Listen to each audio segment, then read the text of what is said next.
Hi sweetheart, welcome to Rohini workshop. ಇವತ್ತು ನಾವು ಮೈಸೂರಿಗೆ ಹೊರಟಿದ್ದೀವಿ ಮಗಳನ್ನು ಪಿಕಪ್ ಮಾಡಿ. ಹಾಗೆ ಏನೆಲ್ಲ ಆಗುತ್ತೆ ಅಂತ ನೋಡುವ. ಇವಾಗ ಮಗಳನ್ನು ಪಿಕಪ್ ಮಾಡೋಕ್ಕೆ ಅಂತ ಬಂದಿದ್ದೀನಿ. ಇಲ್ಲಿಂದ ಹೊರಟು ಬಸ್ ಸ್ಟಾಪಲ್ಲಿ ಗಾಡಿ ಹಾಕಿ ನಾವು ಮೈಸೂರಿಗೆ ಹೋಗಬೇಕು. ಜೀವನದ 3 ಮಂತ್ರಗಳು: ಸಂತೋಷದಲ್ಲಿ ಮಾತು ಕೊಡಬೇಡಿ, ಕೋಪದಲ್ಲಿ ಉತ್ತರ ಕೊಡಬೇಡಿ, ದುಃಖದಲ್ಲಿ ನಿರ್ಧಾರ ಕೈಗೊಳ್ಳಬೇಡಿ. ಇನ್ನು ಗಾಡಿ ನಿಲ್ಸಾಯಿತು. ನಾವಿಬ್ಬರು ಬಸ್ ಹತ್ತಿ ಕೂತ್ಕೊಂಡ್ವಿ. ನಾವಿಬ್ಬರು ಮೈಸೂರಿಗೆ ಹೋಗಿ ಮತ್ತೆ ಬೆಳಗ್ಗೆ ಅರ್ಲಿನೇ ರಿಟರ್ನ್ ಬರಬೇಕು. ಸೊ ಹಾಗಾಗಿ ಹೋಗ್ತಾ ಇದ್ದೀವಿ ಅಂತಲೇ ಹೇಳ್ಬೋದು. ಇನ್ನು ಮೈಸೂರು ತಲುಪಾಯಿತು. ನಾವು ಮೈಸೂರು ತಲುಪಿ ಮೈಸೂರಲ್ಲಿ ಹೋದ ತಕ್ಷಣವೇ ನಮಗೆ ಹೋಗ್ಬೇಕಾದ್ರೆ ಅರಮನೆ ಕಾಣಿಸುತ್ತೆ. ಸೊ ಅದೊಂದು ವಿಡಿಯೋ ಮಾಡ್ಕೊಂಡ್ವಿ. ಅರಮನೆ ನೋಡೋದಕ್ಕೆ ಎಷ್ಟು ಸಾರಿ ನೋಡಿದ್ರೂ ಕೂಡ ಕಣ್ತುಂಬಿ ಬರುತ್ತೆ ಅಂತಲೇ ಹೇಳ್ಬೋದು. ಸೊ ನಮ್ಮ ಹೆಮ್ಮೆ, ನಮ್ಮ ಕರ್ನಾಟಕದ ಹೆಮ್ಮೆ ಅಂತಲೇ ಹೇಳ್ಬೋದು ಅರಮನೆ.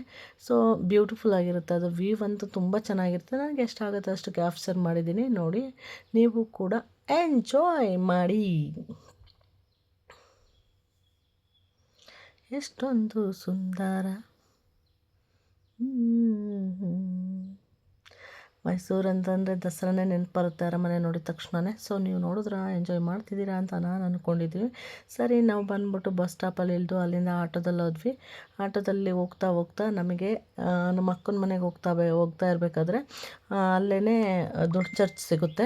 ಸೊ ಅಂದವೇ ಅದಂತೂ ಇನ್ನೂ ಖುಷಿ ಆಗುತ್ತೆ. ನನಗೆ ನೋಡ್ತಾ ಇರಬೇಕಾದ್ರೆ ಪ್ರತಿ ಸರಿನೂ ನಾನು ದೊಡ್ಡ ಚರ್ಚಲ್ಲಿ ವಿಡಿಯೋ ಮಾಡೋದಕ್ಕೆ ಟ್ರೈ ಮಾಡ್ತೀನಿ. ಸರಿಯಾಗಿ ಆಗಲ್ಲ, ಬಟ್ ಈ ಸರಿನೂ ಟ್ರೈ ಮಾಡಿದ್ದೀನಿ. ನೋಡಿ, ಟಾಪನ್ನ ಮಾಡಿದ್ದೀನಿ. ಸೊ ಸ್ವಲ್ಪ ಕವರೇಜ್ ಆಗ್ತಾಯಿತ್ತು, ಇನ್ನು ಸ್ವಲ್ಪ ಕವರ್ ಆಗಲಿಲ್ಲ.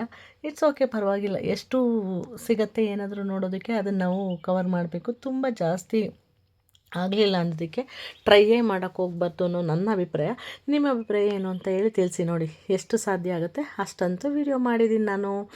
ನೀವು ನೋಡಿ ಖುಷಿ ಆಯಿತು ಅಂತ ಅಂದ್ಕೊಂಡಿದ್ದೀನಿ. ಸೊ ಮೈಸೂರಿಗೆ ಹೋದಾಗ ಕೆಲವು ಪ್ಲೇಸಸ್ಗಳಿರುತ್ತಲ್ವ, ಅದನ್ನು ನೋಡೋದೇ ಚೆಂದ ಅಂತಲೇ ಹೇಳ್ಬೋದು. ನಮಗೆ ಫ್ರೀ ಇರಲಿಲ್ಲ, ನಾನು ಹೋಗಿದ್ದು ನನ್ನ ಮಗಳು ಕೆಲಸಕ್ಕೋಸ್ಕರ ಹೋಗಿದ್ದು. ಸೊ ಎಲ್ಲೂ ಹೋಗಲಿಲ್ಲ ನಾವು ಈ ಸರಿ. ನೋಡಿ, ನಮ್ಮ ಅಕ್ಕನ ಮಗ ಎಷ್ಟು ಚೆನ್ನಾಗಿ ಡ್ರಾಯಿಂಗ್ ಬರೀತಾನೆ ಅಂದರೆ ಅಲ್ಲಿ ಏನಿದೆ ಅಷ್ಟೇ ಚೆನ್ನಾಗಿ ಬರೀತಾನೆ ಅಂತಲೇ ಹೇಳ್ಬೋದು. ಸೊ ನಾವು ಹೋದಾಗ 4 ಹೆಣ್ಣಿನ ಹಣೆ ಬರಹ ಬ್ರಹ್ಮ ಬರಿತಾನೋ ಬರೆಯಲ್ವೋ ಗೊತ್ತಿಲ್ಲ, ಆದರೆ ಅವಳ ಜೀವನದಲ್ಲಿ ಬರೋ ಗಂಡು ಖಂಡಿತ ಬರಿತಾನೆ. ಹುಟ್ಟಿನಿಂದ ತಂದೆ, ಯೌವನದಲ್ಲಿ ಗಂಡ, ಮುಪ್ಪಿನಲ್ಲಿ ಮಗ. ಹಣೆ ಬರಹ ಬರೆಯೋರು ನೆಟ್ಟಗಿಲ್ಲ ಅಂದಾಗ ಹೆಣ್ಣಿನ ಇಡೀ ಜೀವನನೇ ನಾಶವಾಗಿ ಹೋಗುತ್ತೆ. ನಿಜ ಅಲ್ವಾ? ಹಾಗೆ ಸಂದ ಒಂದು ಮೋಟಿವೇಶನ್ ಲೈನ್ ಹೇಳಿದೆ. ಅಷ್ಟರಲ್ಲಿ ನಮ್ಮ ಅಕ್ಕನೂ ಬಂದರು. ಹಾಗೆ ಟೈಮ್ ಪಾಸ್ ಆಯಿತು. ಮಾರ್ನಿಂಗ್ ಎದ್ದು ರೆಡಿನೂ ಆದ್ವಿ. ಹೋಗಿದ್ದ ಕೆಲಸನೂ ಮುಗಿಸಿ ಇನ್ನು ಹೋಗಿ ಮಾರ್ನಿಂಗ್ ಅರ್ಲಿನೇ ರೆಡಿ ಆಗಿದ್ದೀವಿ ಅಂತಲೇ ಹೇಳ್ಬೋದು. ಇನ್ನು ಅಕ್ಕನ ಮಗ ಡ್ರಾಪ್ ಮಾಡೋಕ್ಕೆ ಬರ್ತಾಯಿದ್ದಾನೆ ಬಸ್ ಸ್ಟಾಪಿಗೆ ಬಿಟ್ಟು ಬರ್ತಾನೆ. ನಾವು ಹೊರಟಿದ್ದೀವಿ.